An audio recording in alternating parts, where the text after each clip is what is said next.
Hello guys और today's topic is magnetism and matter.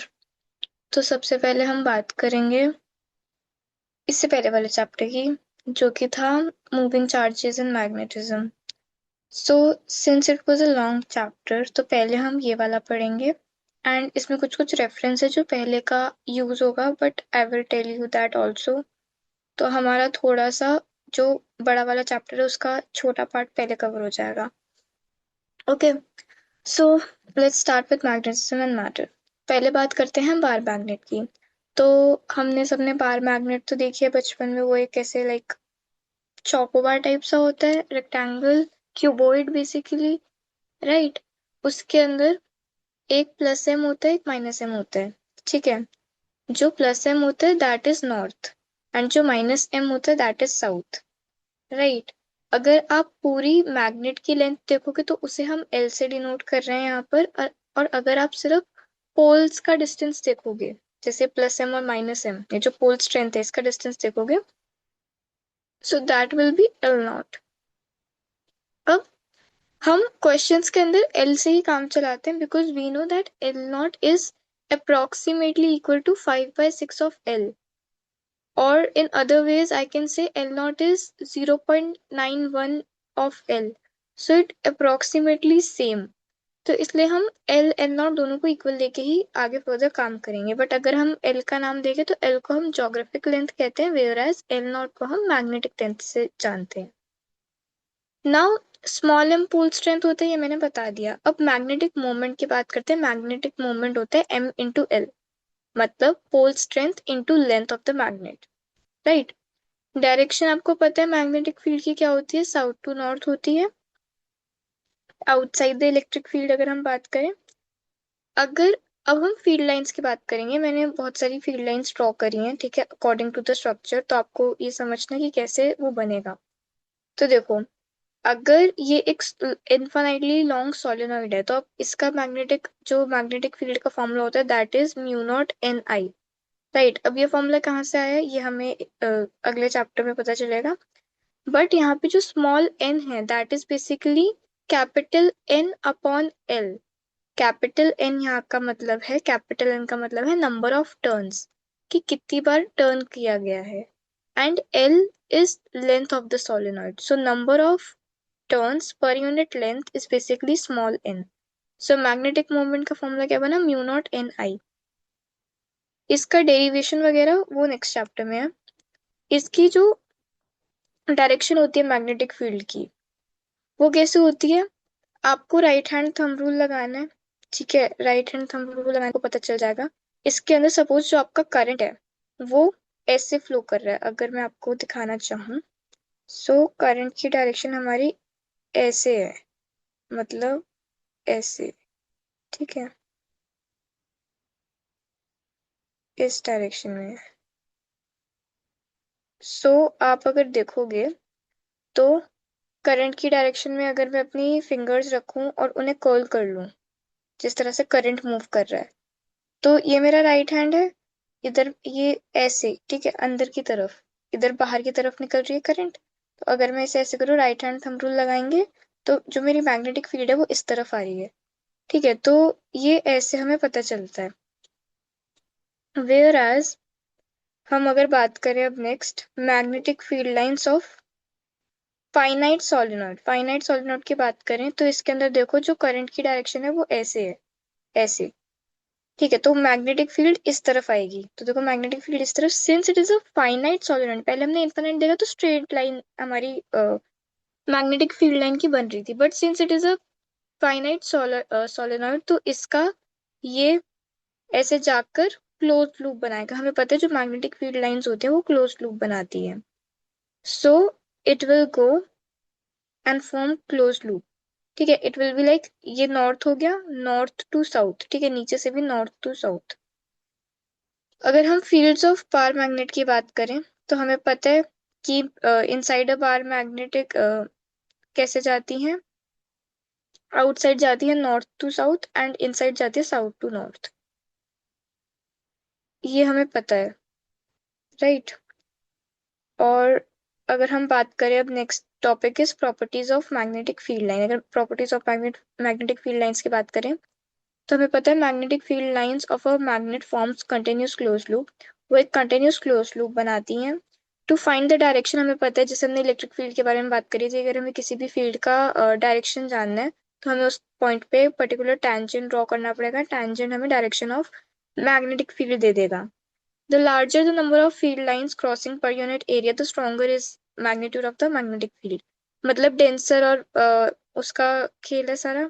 जैसे हमने पढ़ा था कि जहाँ पे लाइक जो एक्यूमुलेशन है फील्ड लाइंस का वो जहाँ पे ज्यादा होगा वहां पे स्ट्रॉन्ग इलेक्ट्रिक और मैग्नेटिक फील्ड होगी। जहाँ पे वो लाइक स्पेसिंग ज्यादा होगी बिटवीन द फील्ड लाइंस वहां पे कम होगा both electric field and magnetic field. अब the magnetic field lines do not intersect each other, क्योंकि हमें पता है कि अगर वो इंटरसेक्ट कर देंगे तो टैंजेंट एक दूसरे को क्रॉस कर देंगे। इसका मतलब है कि टैंजेंट जो आप ड्रॉ करोगे वो दो अलग अलग डायरेक्शन देगा एट अ सिंगल पॉइंट, जो कि पॉसिबल नहीं है। जो मैग्नेटिक फील्ड है इट कैन एंटर और एग्जिट एट एनी एंगल। ठीक है, ये कुछ पॉइंट्स थे जो मैग्नेटिक फील्ड लाइन के मुझे डिस्कस करने थे। अब ये ना मैंने एक चार्ट बनाया है to memorise all the formulas बहुत अच्छे से। ठीक है, क्योंकि बेसिकली जो हम अभी इसके बाद वाला चैप्टर पढ़ेंगे उसके अंदर बस जो इलेक्ट्रिक फील्ड हमने कॉन्सेप्ट पढ़ा था उस उसके अंदर हम मैग्नेटिक फील्ड की बात करेंगे। ठीक है, कि मैग्नेटिक फील्ड क्या होता है और स्टेट की डिस्कवरी के बारे में जानेंगे कि कैसे उन्होंने देखा कि अगर एक करंट कैरिंग वायर के पास आप मैग्नेटिक नीडल लाओगे तो वो डिफ्लेक्शन करेगी। अगर आप उसका डिस्टेंस मैग्नेटिक नीडल का और करंट की वायर का क्लोज कर दोगे, मतलब बहुत पास ले आओगे उसे, तो डिफ्लेक्शन बढ़ जाएगी। करंट इंक्रीज करोगे तो डिफ्लेक्शन बढ़ जाएगी। करंट को अगर आप उसी वायर में ऑपोजिट डायरेक्शन में भेजोगे तो डिफ्लेक्शन दूसरी तरफ शो होने लगेगी। तो कैसे हमने मैग्नेटिक फील्ड डिस्कवर करा, क्या उसका फॉर्मूला होता है, उसकी डेरिवेशंस क्या होती है, हम रिंग एक्सिस लूप, फिर हम एम्पियर सर्किटल लॉ, फिर force on an in an magnetic field, ये सब कुछ हम उसके अंदर पढ़ेंगे। बट ये जो डाइपोल एनालॉगी है जिसकी हम यहाँ पे बात करेंगे तो formulas are moreover the same. ठीक है, मैग्नेटिक डाइपोल मूवमेंट, यहाँ पे हम डाइपोल मूवमेंट की बात करते थे, यहाँ पे बस हम मैग्नेटिक डाइपोल मूवमेंट की बात करेंगे। एंड मैग्नेटिक डाइपोल मूवमेंट क्या होता है, N I A, where N is number of turns, I is current and A is area. ठीक है, you would have known this better अगर हम वो चैप्टर पहले कर रहे होते, but I am explaining you now so it's like not a big deal. अब इस चार्ट से ना आपको फॉर्मूलाज याद रहेंगे, देखो इलेक्ट्रोस्टैटिक और मैग्नेटिज्म दोनों के। तो इसके अंदर हम के लिखते हैं 1/4πε0 को, उसकी वैल्यू क्या होती है 9 × 10⁻⁹। इधर जो हमारा कांस्टेंट होता है हम बायो सावर्ट लॉ में पढ़ेंगे, दैट इज μ0/4π, जिसकी वैल्यू होती है 10⁻⁻⁷।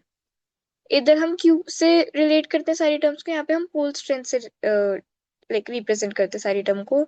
यहाँ पे जो कैपिटल पी होता है दैट इज डाइपोल मोमेंट, यहाँ पे जो कैपिटल एम होता है that is magnetic dipole moment, जिसका फॉर्मूला मैंने अभी बताया N I A, number of turn current into area.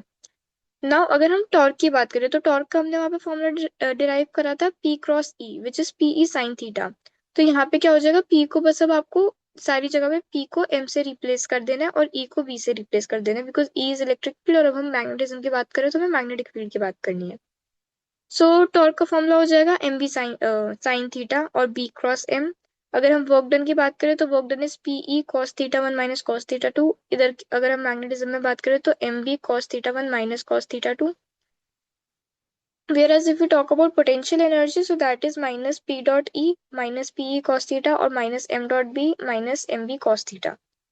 और डाइपोल का जो फॉर्मूला था वो भी सेम रहेगा। पीडीएफ में थोड़ा सा कट गया but I hope you remember the formula which was, अगर हम इलेक्ट्रिक फील्ड की बात करें तो 2 kp/r³। अगर हम इक्वेटोरियल पॉइंट की बात करें तो -kp/r³। मैग्नेटिक फील्ड के अंदर भी सेम होता है। अगर एक्सियल पॉइंट पे बात करें तो दैट इज μ0/4π, क्योंकि यहाँ पे हमारा कांस्टेंट k था, यहाँ पे क्या है μ0/4π इंटू 2m, क्योंकि m हमारा मैग्नेटिक डाइपोल मोमेंट है अपॉन में r³। सो यहाँ पे ऊपर m लिखा था जो थोड़ा कट गया है। whereas b इक्वेटोरियल मतलब magnetic field at equatorial point of a dipole, तो दैट इज μ0/4π m/r³। यहाँ पे नेगेटिव साइन भी आएगा क्योंकि ऑपोजिट डायरेक्शन होती है। अब हम सम रिलेशंस की बात करते हैं कि कैसे स्टेबल और अनस्टेबल इक्विलिब्रियम होता है। तो देखो, अगर मैग्नेटिक मूवमेंट और मैग्नेटिक फील्ड के डायरेक्शन सेम है, ठीक है, दोनों एक दूसरे के पैरेलल लाई कर रहे हैं, 0 डिग्री एंगल बन रहा है। तो हमें पता है कि टॉर्क का फॉर्मूला क्या होता है, M B sine theta, sine zero is zero. तो this is a stable equilibrium, कि मतलब टॉर्क उस पर नहीं लग रहा। वेयर एज अगर हम पोटेंशियल एनर्जी की बात करें, हमें पता है पोटेंशियल एनर्जी क्या होती है, minus M B cos theta. यहाँ पे थीटा जीरो है, कॉस जीरो क्या होता है, cos zero is one. So हमारी जो पोटेंशियल एनर्जी आएगी that will be minus M B, which will be like the minimum potential energy possible. और टॉर्क हमारा जीरो है। तो कंडीशन फॉर स्टेबल इक्विलिब्रियम हमें पता चल गई कि हमें पोटेंशियल एनर्जी मिनिमम चाहिए, तो हमें थीटा जीरो रखना है, और टॉर्क हमारा जीरो तब आ जाएगा जब हमारा थीटा जीरो होगा, क्योंकि it is proportional to sine theta. अब अनस्टेबल इक्विलिब्रियम कौन सा होता है, थीटा को आप 180 रख दो, मतलब दोनों को एंटी पैरेलल रख दो। तो सपोज मेरा जो मैग्नेटिक मोमेंट है that is in this direction, जो मैग्नेटिक फील्ड है that is in this direction, theta यहाँ पे 180 है। अब देखो, हमें पता है साइन 180 इज ऑल्सो जीरो, तो टॉर्क यहाँ पे भी जीरो हो जाएगा, ठीक है। टॉर्क का जीरो मतलब क्या है कि अगर आप उसे हल्का सा हिलाओगे, यहाँ पे मैंने डायग्राम पे बना रखा है, वेट, अगर हम इसे हल्का सा हिलाएंगे टॉर्क लगेगा, तो ऑटोमेटिकली वो अपने आप अपनी ओरिजिनल पोजीशन पे आ जाएगा, मतलब वो जैसे उस इलेक्ट्रिक मैग्नेटिक फील्ड में था वो वैसे ही रहेगा। अब अनस्टेबल इक्विलिब्रियम की बात करें तो पोटेंशियल एनर्जी आपको मैक्सिमम चाहिए, पोटेंशियल एनर्जी मैक्सिमम चाहिए, कॉस आपको 180 रखना पड़ेगा, क्योंकि minus M B cos theta है, राइट। तो minus into minus one would be plus one. तो मैक्सिमम पोटेंशियल एनर्जी के लिए हमें कॉस थीटा चाहिए 180। तो इसके अंदर हमारी पोटेंशियल एनर्जी मैक्सिमम हो जाएगी, टॉर्क टॉर्क जीरो हो जाएगा, तो ये हमारा अनस्टेबल इक्विलिब्रियम कहलाता है। Whereas एक और केस अगर हम डिस्कस करें जिसके अंदर हमारा टॉर्क मैक्सिमम है, तो हमें थीटा 90 डिग्री रखना पड़ेगा, क्योंकि हमें पता है टॉर्क का फॉर्मूला क्या होता है, M B sine theta. Sine maximum कब होता है, थीटा 90 डिग्री पे, क्योंकि 90 डिग्री पे वन वैल्यू होती है। तो अगर मेरा जो मैग्नेटिक मोमेंट है वो इस डायरेक्शन में है, मेरा मैग्नेटिक फील्ड इस डायरेक्शन में है, तो जो हमारा वो होगा, टॉर्क होगा, वो मैक्सिमम आएगा, which will be M B. Whereas अगर हम पोटेंशियल एनर्जी की बात करें तो वो हमारी जीरो आएगी, क्योंकि कॉस 90 इज जीरो। अब अगर हम बात करें हमारे नेक्स्ट टॉपिक की, which is magnetism and Gauss law. हमने गॉस लॉ पढ़ा था इलेक्ट्रिक फील्ड के अंदर। कैसे पढ़ा था कि close integral of E dot D S is Q enclosed upon में एप्सिलॉन नॉट। क्यू इनक्लोज मतलब जितना भी चार्ज किसी भी जो आपने गॉसियन सरफेस बनाया उसके अंदर है, अपॉन एप्सिलॉन नॉट से हम निकालते थे। तो अब मैग्नेटिक फील्ड के केसेस पे बात करें तो वो कैसे निकलेगा, the net magnetic flux through any close surface is zero. तो इसके अंदर जो नेट इलेक्ट्रिक फ्लक्स होता है वो जीरो ही होता है, मतलब जहाँ पे यहाँ पे तुमने फॉर्मूला देखा था Q enclose by epsilon naught, यहाँ पे वो जीरो आएगा। Isolated magnetic poles also called monopoles are not known to exist. इससे क्या मतलब है, देखो मैंने नीचे डायग्राम के थ्रू समझाया है। सपोज ये प्लस एम है, ये माइनस एम है, ठीक है, इसके मैंने मैग्नेटिक फील्ड लाइंस बना दी, ठीक है।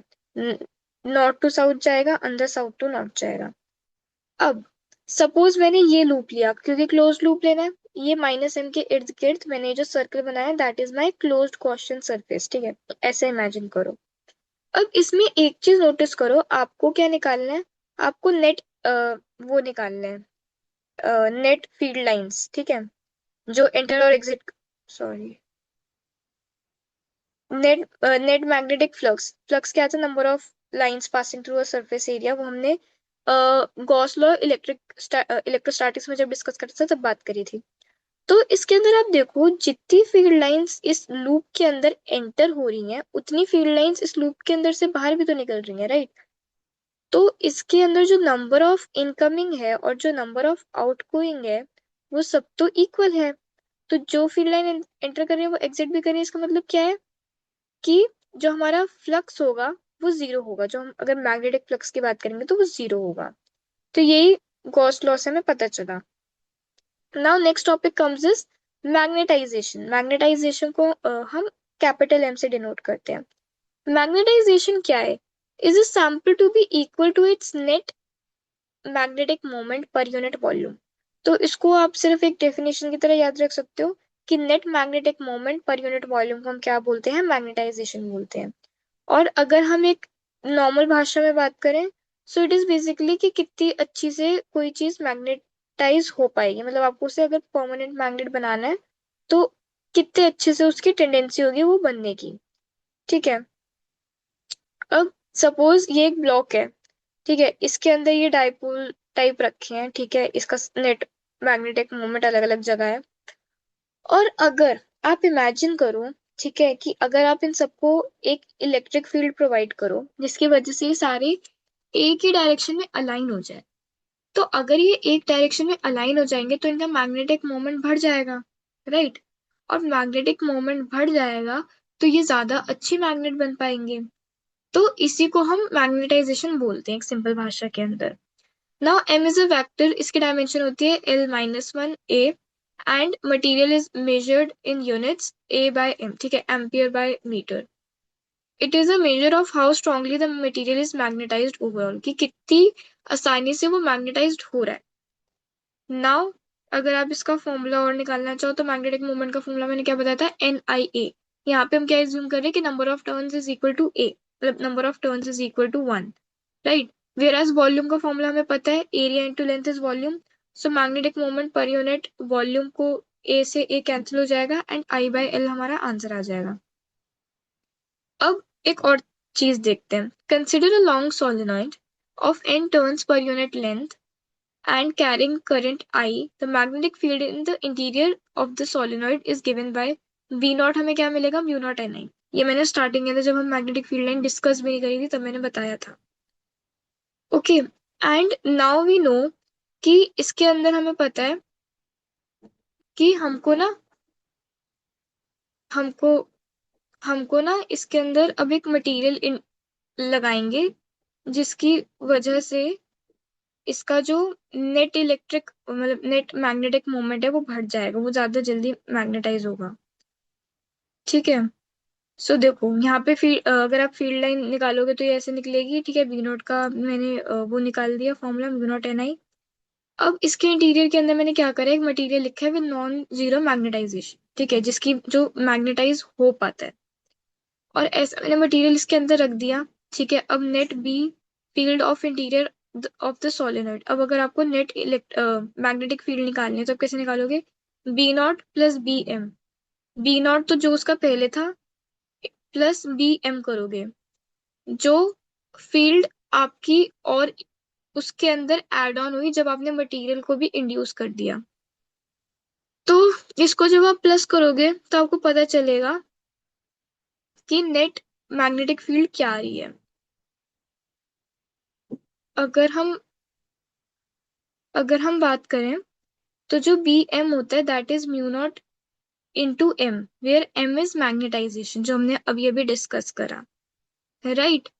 And mu naught is permittivity of free space, जो हमने कूलम्स लॉ से पहले भी डिस्कस करा था। अब मैंने ये जो मटेरियल है ये इंड्यूस कर दिया, तो इससे हमें क्या पता चला कि जो बी ऑफ एम है, जो बी एक नया इंड्यूस होगा उसके अंदर, क्योंकि मैंने ये मटेरियल उसके अंदर पुट करा है, तो वो डायरेक्टली प्रोपोर्शनल होते हैं एम के, वेयर एम इज मैग्नेटाइजेशन। तो बी एम का फॉर्मूला क्या निकल के आता है, mu naught into M, capital M, right.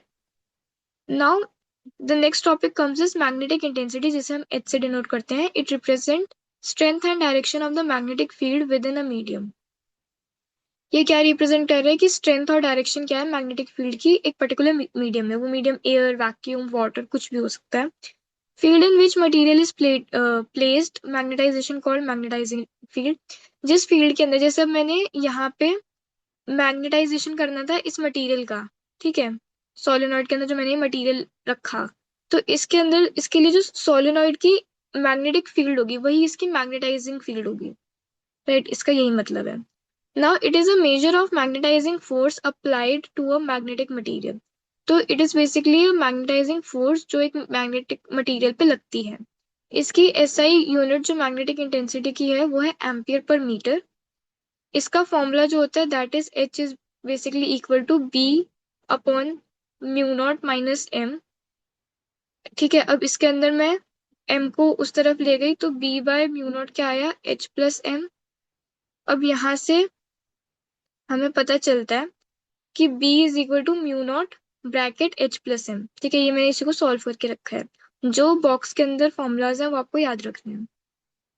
ये इसका फॉर्मूला होता है। बेसिकली ये एक छोटा चैप्टर है, ठीक है, even though it's a part of a big chapter, but इसमें से ज्यादातर इसी टर्म्स पे फॉर्मूला बेस्ड क्वेश्चन ही आते हैं जेई के अंदर।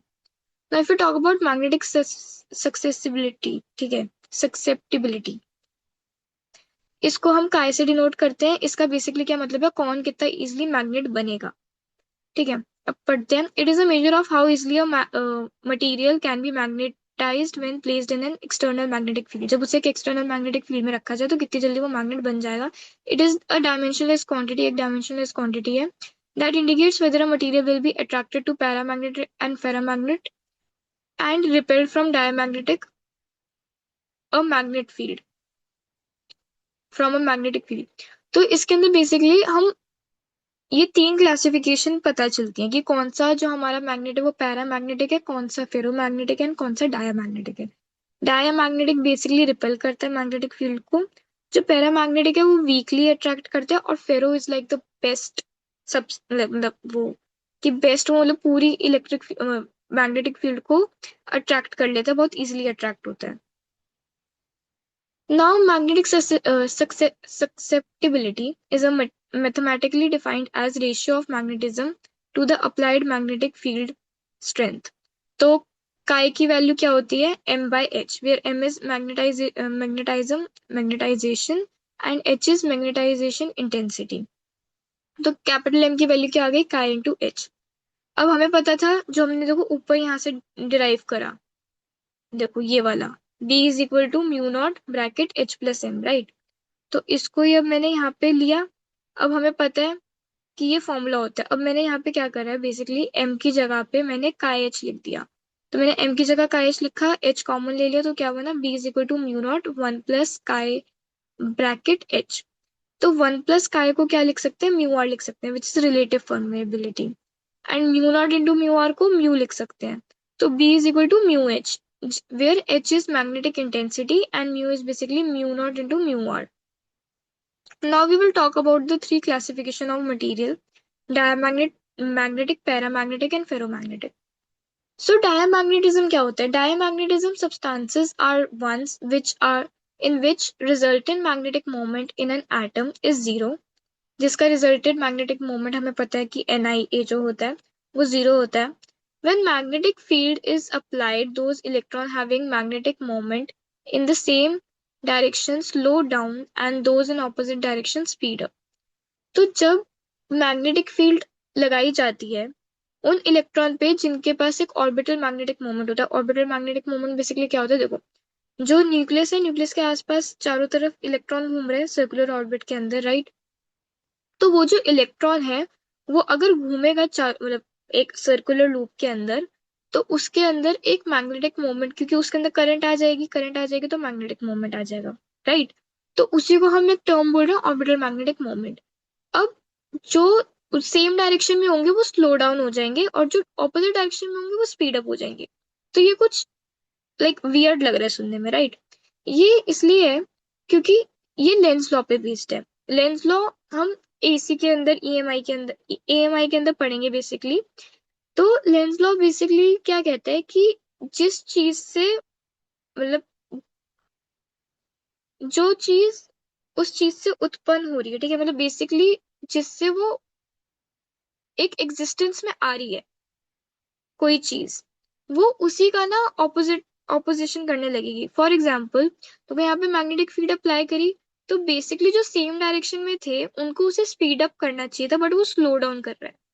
तो जिसकी वजह से वो क्रिएट की बनी, वो उसी के ऑपोजिशन के अंदर खड़ी हो जाती है। वो स्लो डाउन कर देती है उन लोगों को जो उसके सेम डायरेक्शन में होते हैं, और जो ऑपोजिट डायरेक्शन में होते हैं उनको स्पीड अप कर देती है। This happens due to induced current in accordance with Lenz law, क्योंकि एक करंट इंड्यूस हो जाएगा जिसकी वजह से वो ऑपोजिट बिहेव करने लगेगा। Thus the substance develop a net magnetic moment in direction opposite to that of a applied field and hence repulsion. The most exotic diamagnetic material are superconductors. Superconductors हमने semiconductors पढ़े हैं। Superconductors are basically like exceptionally good conductors. Ideally हम conductors का resistance zero मानते हैं, but real life में वो possible नहीं है। But superconductor are somewhere close to ideal conductors. These are metals cool down to very low temperature. हमने current electricity में भी रिसेंटली एक फॉर्मूला पढ़ा था, R is equal to R naught 1 plus alpha delta T. तो questions के अंदर आपने रियलाइज करा होगा कि जब जब टेम्परेचर कम किया गया, रूम टेम्परेचर पे भी अच्छा खासा रेजिस्टेंस था वायर वगैरह का, बट अगर आप जो रेजिस्टेंस है, मतलब अगर आप जो टेम्परेचर है उसको आप अगर कम कर रहे थे तो रेजिस्टेंस कम हो रहा था। अगर उसके फ्रीजिंग पॉइंट पे लेके जा रहे थे तो रेजिस्टेंस के अंदर एक डिक्रीज आ रहा था। तो इससे हमें पता चला कि लो टेम्परेचर पे जो रेजिस्टेंस है वो और कम हो जाता है, जिसकी वजह से वो सुपर कंडक्टर्स की तरफ और मूव करते हैं, which exhibit both perfect conductivity and perfect diamagnetism. Hence, here the field lines are completely expelled. मतलब वो बेसिकली रिपेल कर देते हैं उन फील्ड लाइंस को जो अप्लाई की जाती हैं। इधर जो ससेप्टिबिलिटी होती है दैट इज -1, जो रिलेटिव परमेबिलिटी होती है दैट इज 0, और superconductor repels a magnet and by Newton's third law.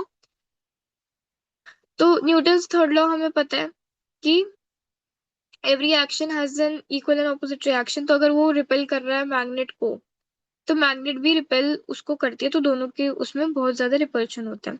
एक मेजनर इफेक्ट होता है जिसके अंदर basically the phenomena of perfect diamagnetism in superconductor, जिसके अंदर मतलब डायमैग्नेटिज्म अच्छे तरीके से देखिए सुपरकंडक्टर में, उसे मेजनर इफेक्ट कहते हैं। और जो हमने लाइक फास्ट मूविंग ट्रेन्स देखी हैं उसके अंदर वो फास्ट मूव क्यों कर रहे हैं, क्योंकि डायमैग्नेटिज्म के फिनोमेना पे ही वो बेस्ड है। क्योंकि उनके बीच में थोड़ा सा स्पेस हो जाता है तो वो बेसिकली ऐसा लगता है कि हवा में उड़ रही है, but that is basically the repulsion. Now paramagnetism, paramagnetic substances are those which get weakly magnetized. अब ये वीकली, पहले तो हमने देख लिया कि वो तो रिपेल ही कर रहे हैं, बट इसके अंदर ये वीकली मैग्नेटाइज करते हैं when placed in an external magnetic field. उनकी टेंडेंसी होती है to move from a region of weak magnetic field, ठीक है। For example they get such that they get weakly attracted to a magnet. तो ये बहुत मतलब बहुत वीक अट्रैक्ट होते हैं एक मैग्नेट की तरफ, बट हाँ होते हैं। For a magnetic material both success susceptibility and mu depend not only on the material but also in a sample fission sample temperature. तो वो एक टेम्परेचर पे डिपेंडेंट होता है, और हमने तो ये पढ़ लिया कि जितना टेम्परेचर लो होगा उतना रेजिस्टेंस कम होगा और ज्यादा अच्छे से वर्क हो पाएगा। As the field is increase और द टेम्परेचर इज लोअर्ड, अगर या तो फील्ड इंक्रीज कर दो या टेम्परेचर कम कर दो, मैग्नेटाइजेशन इंक्रीज होती है तब तक जब तक सैचुरेशन वैल्यू नहीं आ जाती। मतलब जो जितने भी डायपोल उस पर्टिकुलर सैंपल के अंदर हैं वो सारे अलाइन नहीं हो जाते परफेक्टली। अगर वो परफेक्टली एक बार अलाइन हो जाए तो फिर तो आप जितना भी फील्ड इंक्रीज करो जितना भी टेम्परेचर कम करो उस पर कोई फर्क नहीं पड़ेगा। सो that is basically saturation value, कि आपने फील्ड इंक्रीज कर दिया, टेम्परेचर लो कर दिया, अब एक पर्टिकुलर पॉइंट पे सारे आपके डायपोल अलाइन हो गए। अगर सारे डायपोल आपके एक बार अलाइन हो गए so that is like the max value. Now ferromagnetism की अगर बात करें, so these are the substances जो स्ट्रांगली मैग्नेटाइज होते हैं when kept in an external magnetic field. इनकी स्ट्रॉन्ग टेंडेंसी होती है to move from weak region of weak magnetic field to strong magnetic field. Strongly attracted होता है magnet से। और दो टाइप के होते हैं, soft magnetic materials and hard magnetic materials. अब ये जो टेबल है, ठीक है, इवन दो बहुत गंदी दिख रही है बट बहुत इंपॉर्टेंट है। तो देखो, जो डायमैग्नेटिक होता है उसमें कॉस ऑफ मैग्नेटिज्म क्या होता है, ऑर्बिटल मोशन ऑफ इलेक्ट्रॉन्स हमने पढ़ा। पैरा के अंदर स्पिन मोशन ऑफ इलेक्ट्रॉन्स होता है, एंड फेरो के अंदर होता है फॉर्मेशन ऑफ डोमेन। ये क्या होता है डोमेन अभी हम आगे पढ़ेंगे। ऑर्बिटल मोशन ऑफ इलेक्ट्रॉन मैंने भी बताया कि न्यूक्लियस के आसपास इलेक्ट्रॉन एक ऑर्बिट में घूमता है जिसकी वजह से उसके अंदर एक ऑर्बिटल मोशन हो जाता है जिसकी वजह से मैग्नेटिज्म अकर करता है। वेयर स्पिन मोशन इज, जैसे आपको पता है कि सन के आसपास अर्थ घूमती है, ठीक है, और अर्थ सन के आसपास भी घूम रही है और वो अपनी एक्सिस पे भी स्पिन कर रही है। तो उसी को हम स्पिन मोशन ऑफ इलेक्ट्रॉन्स कहते हैं जिसकी वजह से पैरा के अंदर मैग्नेटिज्म आता है।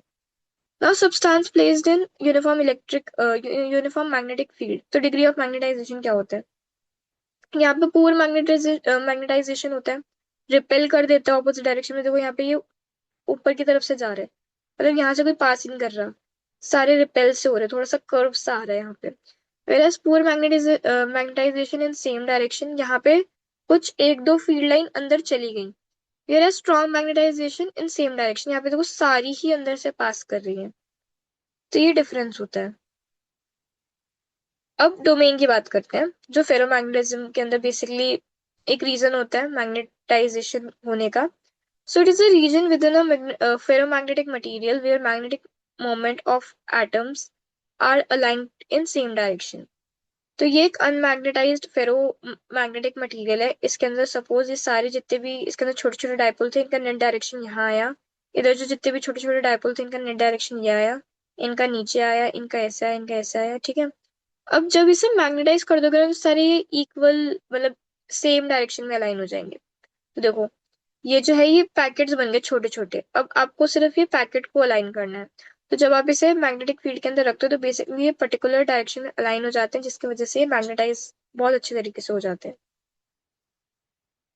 Now we will talk about diamagnetic, paramagnetic, ferromagnetic. इनकी जो रेंज होती है वो क्या होती है. देखो, सक्सेप्टेबिलिटी अगर काय की बात करें तो ये -1 से 0 होती है. -1 क्यों? क्योंकि हमें पता है ये रिपेल ही कर रही है, राइट. वेराज पैरामैग्नेटिक की बात कर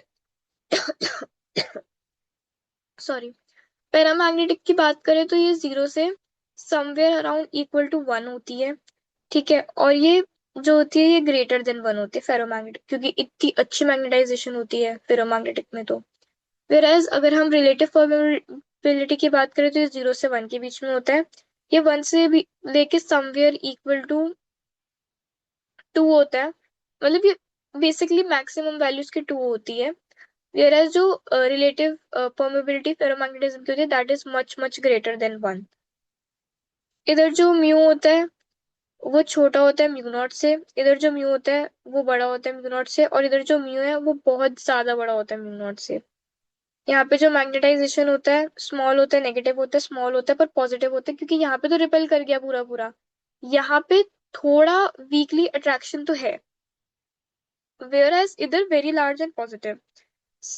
अगर हम काय की बात करें तो वो भी सेम हो जाएगा, small negative, small positive, very large positive. और अगर हम रिलेटिव परमेबिलिटी की बात करें तो वो तो हमने कर ही लिया ऑलमोस्ट. बस यहाँ पे ये मैक्सिमम वैल्यू 2 होती है, बस ये डिफरेंस है जो मैंने आपको ऑलरेडी बता दिया. नाउ एमएच कर्व की अगर हम बात करें, मैग्नेटाइजेशन और मैग्नेटाइजेशन इंटेंसिटी का जो कर्व बनता है वो कैसे बनता है. तो देखो, इसके अंदर जो मैग्नेटाइजेशन इंटेंसिटी होती है, ठीक है, जो आई होता है वो बहुत स्मॉल होता है. नेगेटिव होता है varies linearly with the field, क्योंकि ये कौन सा है, डायमैग्नेटिज्म है. तो इसका ग्राफ कुछ ऐसा बनता है. स्मॉल है, पॉजिटिव है, varies linearly with the field, तो इसका भी ऐसे बनता है. ये वेरी लार्ज होता है, पॉजिटिव होता है, और ये नॉन लीनियर होता है, तो इसका कुछ ऐसे कर्वी सा ग्राफ बनता है. नाउ अगर हम और कुछ ग्राफ्स डिस्कस करना चाहें तो देखो, वेरिएशन ऑफ अगर हम जो कायम है, ठीक है, मतलब जो सक्सेप्टेबिलिटी है उसकी अगर बात करें तो हमें पता है स्मॉल नेगेटिव होती है, स्मॉल पॉजिटिव होती है, वेरी लार्ज पॉजिटिव होती है. टेम्परेचर डिपेंडेंट होता है और टेम्परेचर इंडिपेंडेंट होता है. अगर हम डायमैग्नेटिज्म की बात करें, मतलब अगर वो रिपल्शन कर रही है और आप कितना भी टेम्परेचर गिरा दो, कितना भी बढ़ा लो, उस पर फर्क नहीं पड़ेगा. ठीक है. तो इसके अंदर तो इंडिपेंडेंट हो गया, तो स्ट्रेट लाइन आ गई. इसके अंदर डिपेंड करता है, क्यूरीज लॉ फॉलो करता है. मतलब क्यूरीज लॉ से हमें क्या पता चलता है कि जो सक्सेप्टेबिलिटी होती है that is basically inversely proportional to temperature. जितना टेम्परेचर कम होगा उतनी सक्सेप्टेबिलिटी ज्यादा होगी, जो हमने ऑलरेडी डिस्कस कर लिया. तो इसका ग्राफ कुछ ऐसा बनता है. वेयर एज इसकी अगर हम बात करें तो इसकी जो टेम्परेचर डिपेंडेंसी होती है that is T minus T not, जहाँ पे जो टी होता है दैट इज बेसिकली बड़ा होता है टी नॉट से. और इसकी वैल्यू कुछ इस तरीके से, मतलब जो ग्राफ बनता है वो कुछ इस तरीके से बनता है. Now that was all for today. And in next class, we will discuss moving charge and magnetism, जिसमें अगर इसमें से कुछ भी सही से समझ नहीं आया तो वो और अच्छे से समझ आ जाएगा. Thank you.